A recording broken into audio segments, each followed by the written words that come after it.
ہی کم بے شمار ہیں، ناموں سے مصطفیٰ کے سبھی پہرے دار ہیں، ہر شاخ میں رسول پہ کر دیں گے تنگ زمین۔ تحریک لبیک پاکستان کے امیر خادم حسین رضوی کی رحلت کے بعد مرکزی امیر تحریک لبیک مقرر ہونے کے بعد ان کے فرزند مولانا سعد حسین رضوی کی پہلی بار راولپنڈی آمد، جگہ جگہ پرتپاک استقبال، راولپنڈی کی فضا لبیک یا رسول اللہ کے نعروں سے گونج اٹھی۔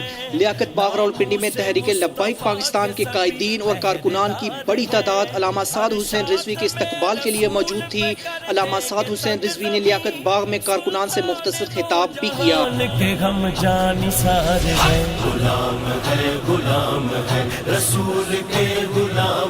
بعد ازاں وہ ایک بڑی ریلی کے ہمراہ غازی ممتاز قادری شہید کے مزار پر حاضری دینے کے لیے روانہ ہوئے۔ مری روڈ پر بھی ان کا والہانہ استقبال کیا گیا۔ بارکو میں ممتاز قادری کی قبر پر حاضری کے بعد مرکزی امیر تحریک لبیک پاکستان علامہ سعد حسین رضوی نے کہا کہ تحفظ ختم نبوت کی خاطر کسی قسم کی قربانی سے دریغ نہیں کریں گے۔